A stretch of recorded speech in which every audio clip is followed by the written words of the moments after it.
Getting back to comic books, we also have John Stewart, Green Lantern. Yeah. And how you cannot see and not even know he exists. I mean, that's just sad. That's the one they always have on the Justice League cartoon. Yeah. Yeah. Right. Right. And that's actually he was introduced in 1971.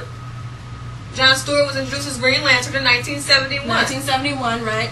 2 years after. And I have to say that even one of the best episodes of the Justice League that I really loved was John Stewart. Was like, yeah, John Stewart was the main one, and then that was a really good episode. You just gotta watch it. But John Stewart was awesome. And these aren't just, you're like a lot of these, I have to say, a lot of black comedies and black movies is coming out today. A lot of the black leading roles are gangsters, thugs, and everything else. But a lot of these superheroes that's in these comic books they're save people. Yes, they're sophisticated, they're smart, they know what they're doing. I mean, they have a good head on their shoulders. The people that you can actually look up to. The stereotypes that we have in a lot of our black movies are stereotypes people didn't like it when they had movies way back when, and they're like, oh, that's just a stereotype. Right. Like, now we're just all we can see, just like in the 50s and 20s and 30s, they were saying, all we can do is just sing and dance. Well, now all the black movies, now all we got is just thugs and hooligans. Right. Right. So and finally, finally, a black movie comes out with a black superhero movie comes out, and we finally have a superhero that's a drunkard, and just all these other somebody just adding to the stereotype. Screw up. Right. And so, but we've always had black people in comic books and in movies that that saw what was doing wrong and just decided to do something right and really smart, sophisticated, and all these other things, and it's just honorable. Right, honorable. Okay, Luke Cage is like the biggest thing there is right now. They put him on the Avengers team after they broke up. He was handpicked by Captain America himself. Actually, Luke Cage is one of Nicolas Cage's favorite character. That's where he got his screen name from. Yup. Yeah, Luke Cage he's the dog. I love reading about Luke Cage. I mean, he's awesome. And now he's a leader of the Avengers. Yeah, a black man from the hood. Yes, is the leader of Avengers, and he's no sellout. But when he goes and he saves people, that's just what it's about. He took the Avengers to Detroit in one issue, and he's like, "This is what we're going to do on our off days. We're going to clean up these neighborhoods." Right. And Captain America and Iron Man were having a conversation like, I don't think he knows how good he is. Right. Luke Cage is just the bomb, and he gets respect from everybody because it's well deserved when it comes to him. But I think the reason why we are so upset about it was because that P. Diddy implied racism on the comic book world as a whole. And these were people that were intelligent, that were doctors, that were lawyers, that were in the military, that did all of these things. And to say that finally we have somebody is to imply that for over 60 years we have not had superheroes. Right. And then yes, of course there were TV shows back in the day that were just Batman and just Superman and Spider-Man and Incredible Hulk, and there weren't any black superhero TV shows.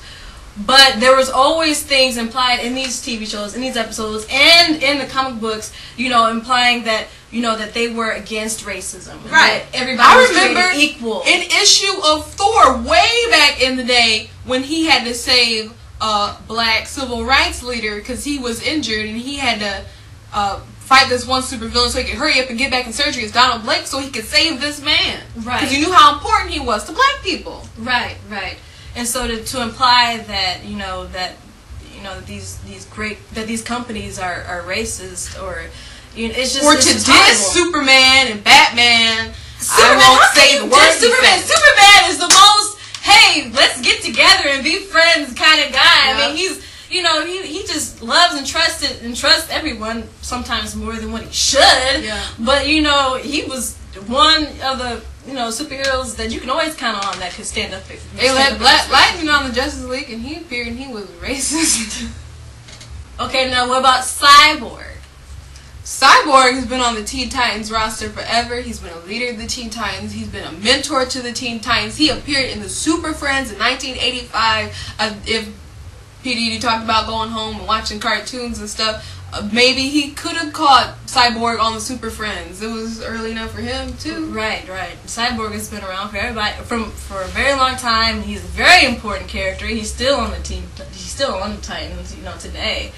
Even Captain America was a black dude at one point in time. Isaiah Bradley was acted as Captain America, and he is one of the biggest icons among the black characters that there is. Went to Storm and T'Challa's wedding. Right.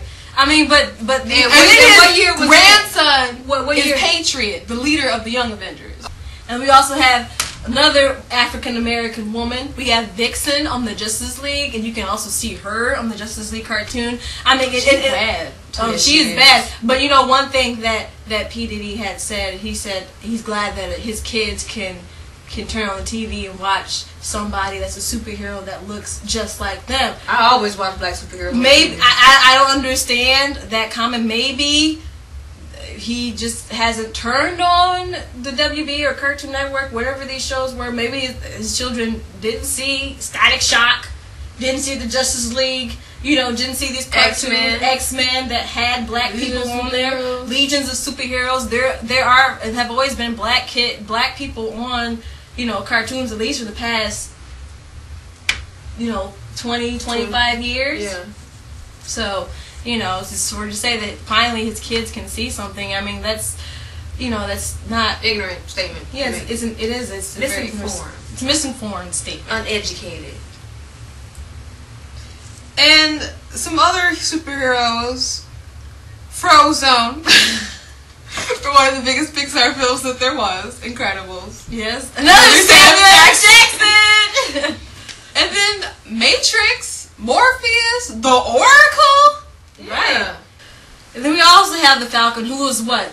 Captain America's best friend. One of his best friends. One of his best friends, and who's completely awesome too. I mean, you can pick up a comic book today and read about the Falcon, and you'll be like, man, I love this guy. I mean, he's just a cool dude. He's a good fella. I mean, that's just how he is, And then also there's Bishop. Bishop has been so important to the X-Men. I mean, he's the guy that came from the future. When Bishop shows up, it's kind of like, what's going on? Let's all talk to Bishop. You gotta talk to Bishop. Yeah. Well, and then another character we have is War Machine, who, who's Iron Man's best friend, Jim Rhodes, who was actually in the Iron Man movie, played by Terrence Howard.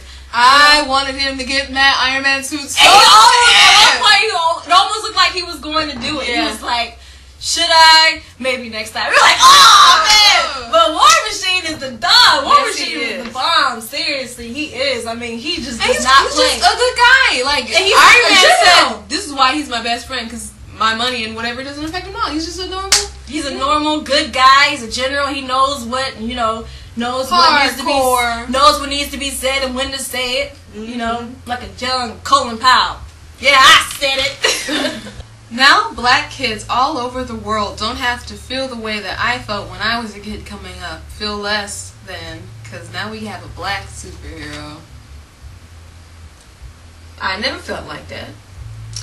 I always. It sounds very obvious. Well, I can't say for sure, but it sounds like he didn't read comics, because otherwise we would need to have this conversation. It sounds like it's obviously he didn't read them.